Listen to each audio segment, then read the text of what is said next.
नमस्कार, जय हिंद। मैं दीपक। अगस्त्य यूट्यूब चैनल के प्लेटफॉर्म पे आप सभी तमाम शिक्षक अभ्यर्थी,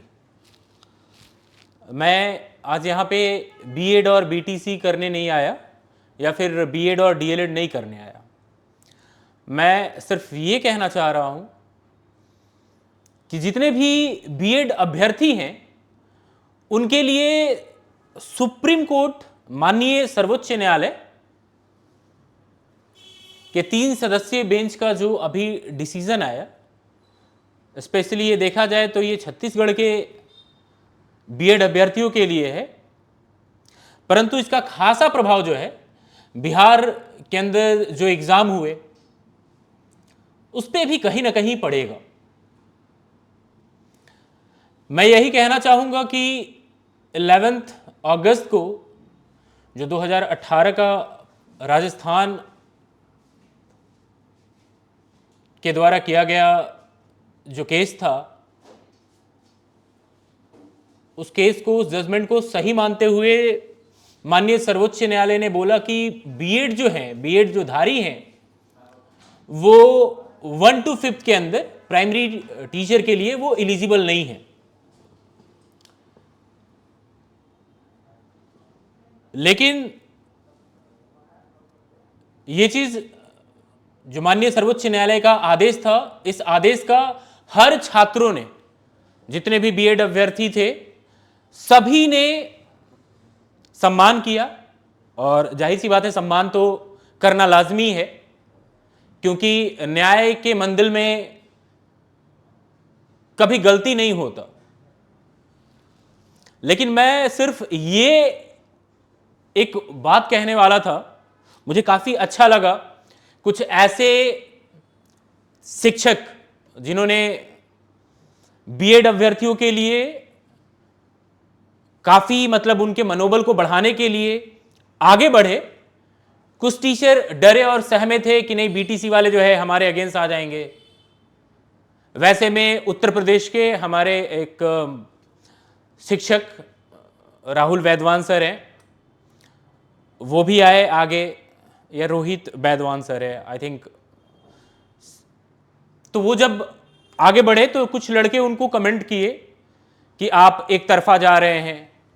शिक्षक कभी एक तरफा नहीं जाता। यहां बीटीसी और बीएड में लड़ाई नहीं था भाई मेरे, यहां एक छात्र के जीवन की बात है। जो छात्र 12th के बाद ग्रेजुएशन करता है, ग्रेजुएशन के बाद 2 वर्षीय बीएड करता है,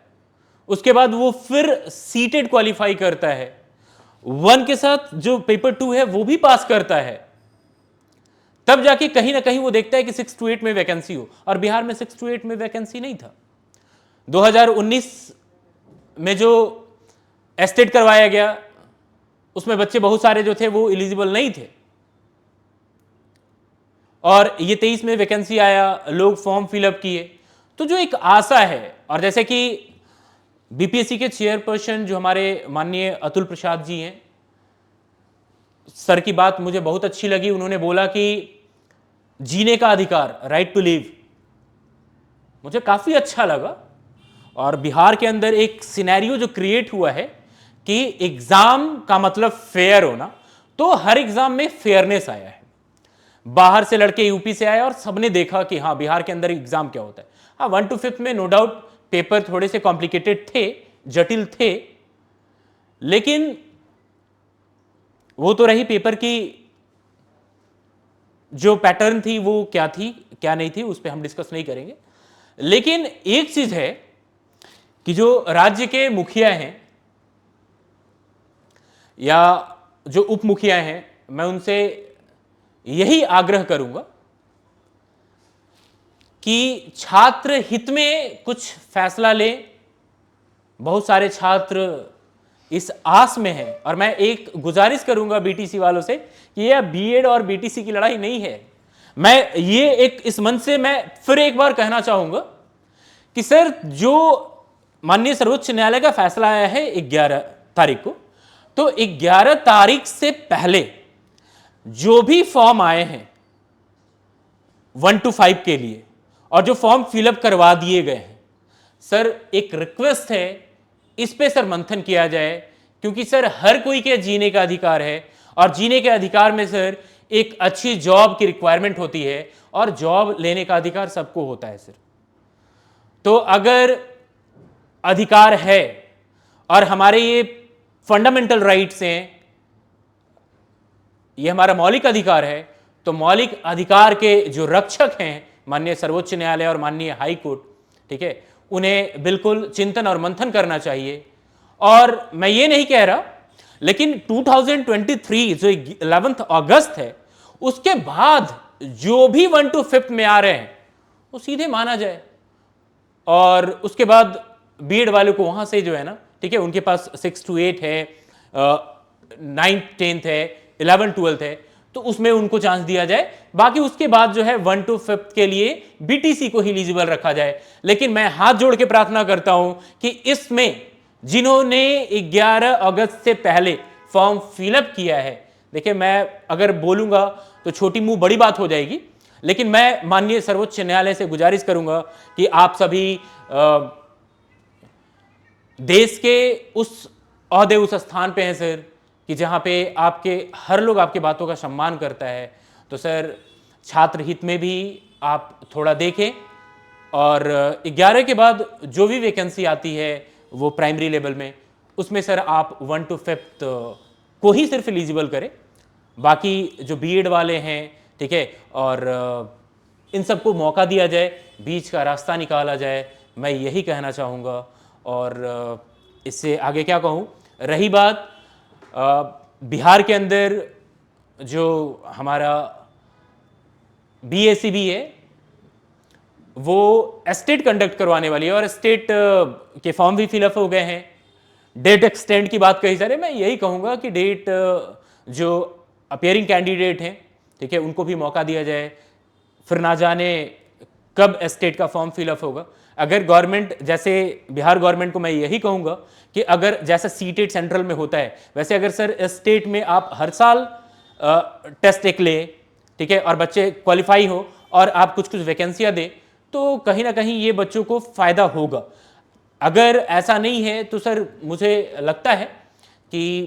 जो अपियरिंग कैंडिडेट हैं उन्हें भी मौका मिलना चाहिए। और स्टेट का जो एक अभी मैंने देखा कि एक नोटिफिकेशन आया, उस नोटिफिकेशन में ये दिया गया कि 18/9 तक, इट मीन्स कि सितंबर तक, ठीक है, 18 तारीख को सितंबर तक रिजल्ट जो है, ठीक है, स्टेट के आज आने चाहिए, जो कि आज 29 अगस्त है, और अभी ना डेट अनाउंस किया गया कि एग्जाम कब होगा। तो कहीं ना कहीं सही है, मैं मानता हूं, लेकिन इतनी भी जल्दीबाजी सही नहीं है, क्योंकि सर स्टेट का जो सिलेबस है, और सिलेबस को अगर बच्चे एक एक दिन भी टाइम दे तो मेरे को लगता है कि वो काफ़ी ज़्यादा हो जाएगा। तो मैं यही कहना चाहूँगा कि एक क्लियर नोटिफिकेशन आ जाए कि एग्ज़ाम कब होगा, और सब कुछ बिल्कुल स्पष्ट हो जाए, तो काफ़ी छात्रों को सहूलियत होगा, छात्रों के हित में होगा,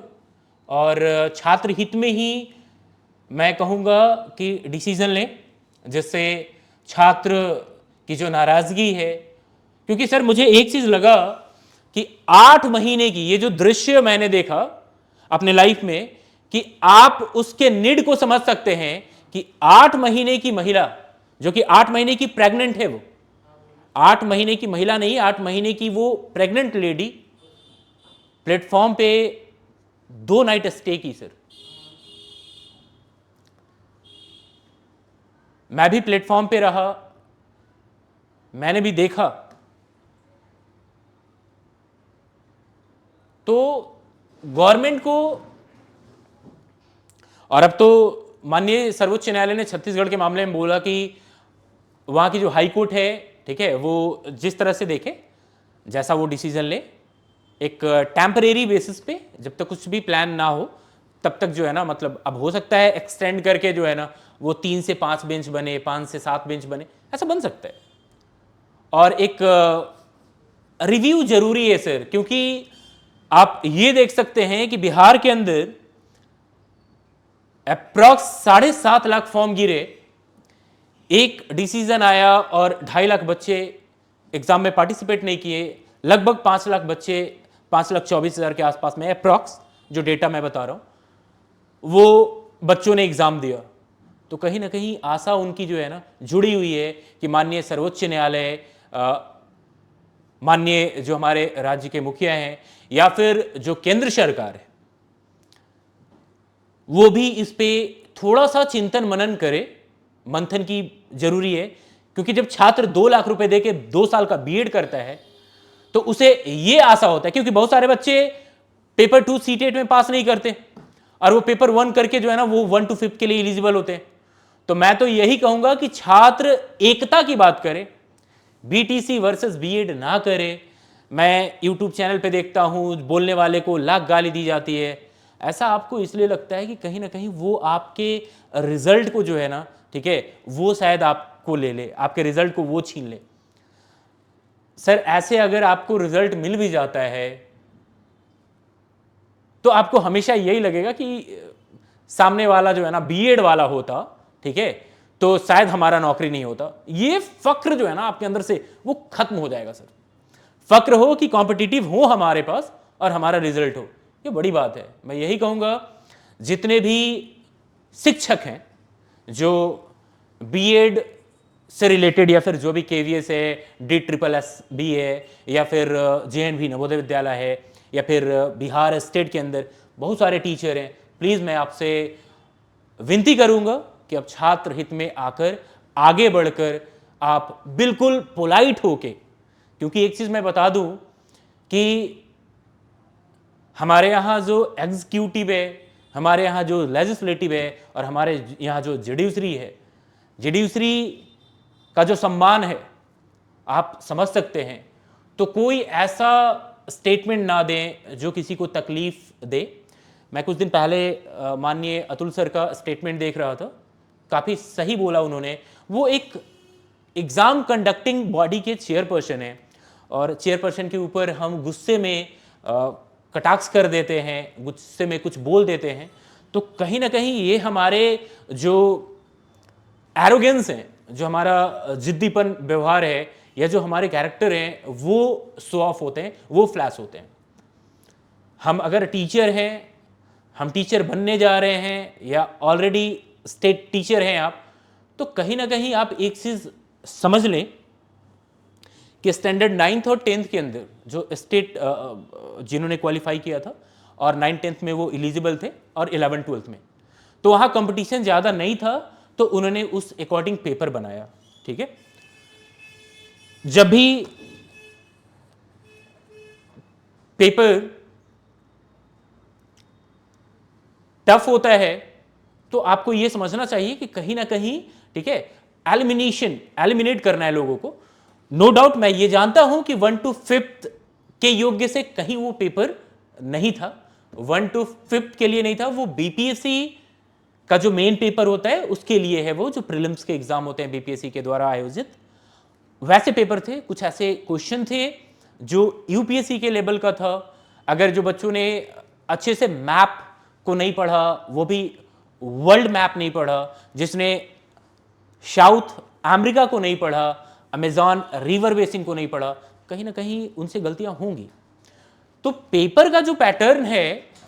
उसके लिए आप अगर बोल रहे हो तो कहीं ना कहीं अगर इजी क्वेश्चन आता तो वो कंपटीशन जो है ना फिर रहता नहीं। और 5.5 लाख लड़के, सर ने तो यही सोचा होगा कि 7.5 लाख जो है बच्चे फॉर्म फिलअप किए, तो 7.5 में हमें 79,000